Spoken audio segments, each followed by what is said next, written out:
สบายดีพี่น้องสบายดีเจ้าสบายดีอันนี้เป็นเซฟบ่เนี่ยโดยโอ้ปิ่นหมูทีมงานปินซอกินเจียงได้นี่กัปตันกัปตันนี่โอ้พี่เซฟตอนนั้นได้เนี่ยแต่ตอนนี้ไม่ได้เป็นเซฟแล้วกินย่างเดียวแล้ววันนี้มีย่าง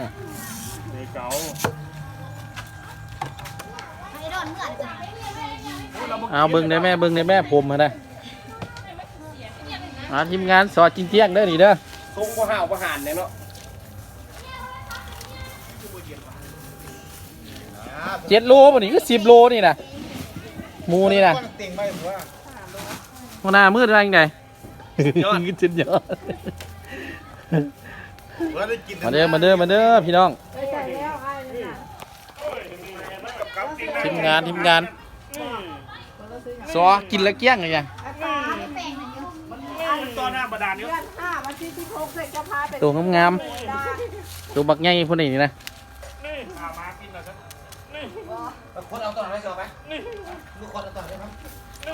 ถ้าเบิ้งตอนกินแล้วเนี่ยมันที่เป็นสถาได้นี่ตอนนี้กำลังแบบซื่นๆซ่วงช่วงลูกคุณมาตายแล้วโอ้คนละมาเป็นยังไงเมียตายแล้วบอกว่านี่เอาก็ไปต่อยกวนมันอยู่ไหนแจกกวนมันก็ตายนะไม่ได้เอาขากล้องมาแล้วเจ้าของมาแล้วเมื่อวานนี่แม่มันเป็นอันนี้แหละก็ตายเอาสินะเมื่อวานเจ้าของนั่นร้องให้มันนะก็จะตายอ่ะโบ้เมื่อวานนี่เจ้าของได้มาตลาดแลนด์ครับเอาปิ้งไหมเพื่อมื้อเช้านี่ก็มาเล่นหาหมูป่าอยู่มาจ้างเหรอใส่เกลือหน่อยเด้เอาเกลือใส่อีกทุกอย่างเขาเบื่ออย่างบ่มันเป็นแม่มันก็เป็นชิ้นกระต่ายซีมเด้อมื้อนี้บ่ได้ข่าไปเสื้อเอาก้อยนะไปเพชรอะไรพวกเกนซี่ให้พ่อมเลยเอาอยู่แล้วจอกเกนซี่มาเนี่ยเรื่องบาดปากจวดอันนั้นสามลูกเรือกับซื้อเบียร์กินก่อนซื้อน่ะน้ำหวานเจี๊ยบนะลูกแล้วแต่ว่าน้ำยาตรงนี้นี่มื้อนี้ป่าจอยได้มื้อนี้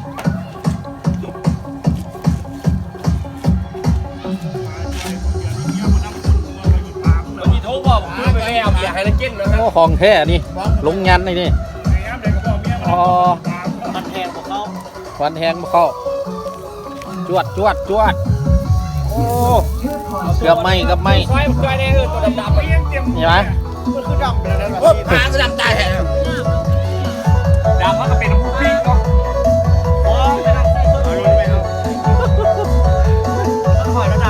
ไม่ได้ใส่อย่างเลย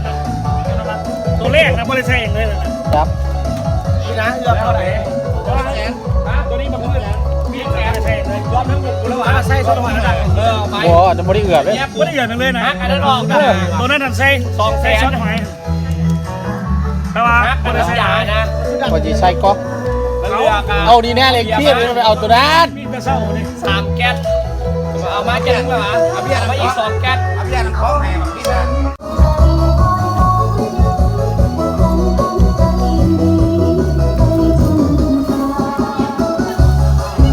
ชีสน้ำหมูแซ่บก่อน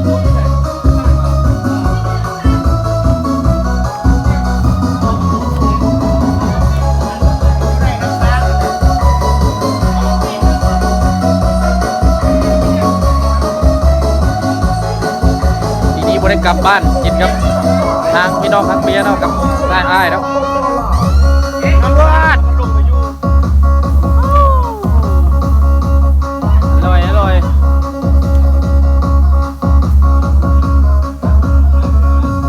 ซีน้ำตุกอีก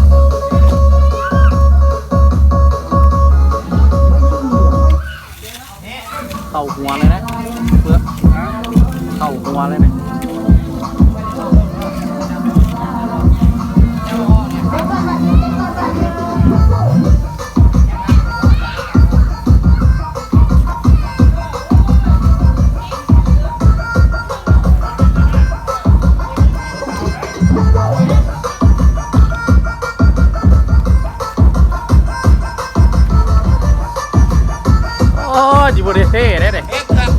ได้แ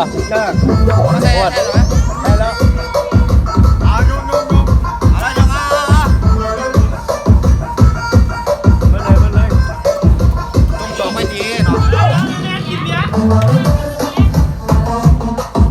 ว้าวคือกันไงวะคือกันแท้เอ๊ะ น้อง อันนี้ทีมงานกันล่ารถนี่นี่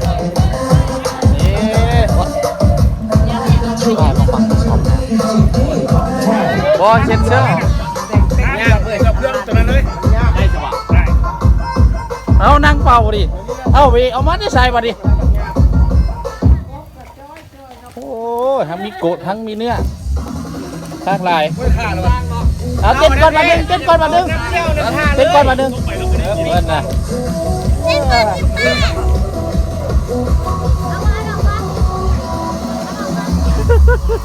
เป็นรักมัดที่ใส่บาทดิ มันสร้างกันได้สิเดี๋ยวเมื่อกี้นี่ โอ้เด่นอนหลาย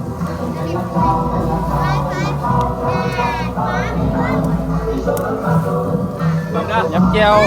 บ่มีอย่างมากมาย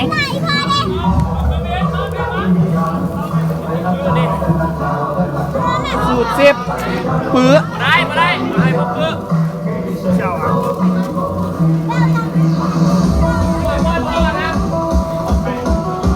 เอาซิช่วยไหม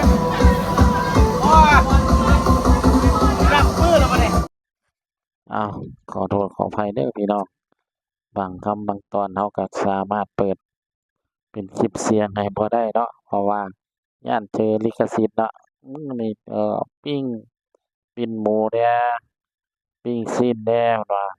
เสียบเปลือกเพิ่นว่า เพิ่นยิ้มใส่ตอนนั้นเป็นเสียบแบ้เนาะ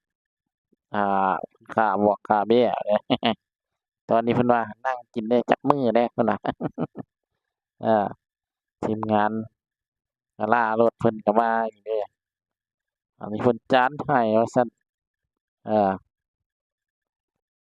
จวดเพิ่นว่าโอ้ยผู้ทายนี่ก็ว่าจวดอย่างเดียว เอออันนี้จวดกันแต่เช้าเพิ่นว่าตอนนี้เสียเพิ่นกำลังทาอันนั้นเนาะทาน้ำแจ่วตอนนั้นเพิ่นผมน้ำล้างก่อนเนาะน้ำยาก่อนให้มันหนังมันกรอบเพิ่นว่าเป็นสูตรของเพิ่นเออเสียบปืนเด้อ้ายชายแหละเพิ่นว่ามีงานเพิ่นว่าเฮ็ดให้กินตลอดเสียบปืนอ้ายชายโอ้ยเมียเพิ่นว่าท่ากินด้วยเด้บ่ซอยจักเทื่อเพิ่นว่าจานปานก็ท่าอยู่หั่นแหล้วจานปานก็ได้ถ้าเอาหน้าก็ได้แม่เสียบเพิ่นก็ว่าได้ปิ้งเส้นก็เป็นจวดเป็นปิ้งน้ำตกเนาะเพิ่นว่าตอนแต่เช้าเขาก็ซอยจุเนาะวันนี้เขาก็มาปิ้งกับมักดีๆเนาะปิ้งซีนหมูตัวหนึงบ่พอกินดอกเพิ่นว่าเสียบเพิ่นว่าเดี๋ยวสั่งซีนมาอีกครึ่งตัว เสียบปื้อเพิ่นว่าเด้โอ้นี่ขอบใจเด้อทางทีมงานกะลารถจานเตือกเนาะเพิ่นสนับสนุนรถหมูตัวหนึงเนาะ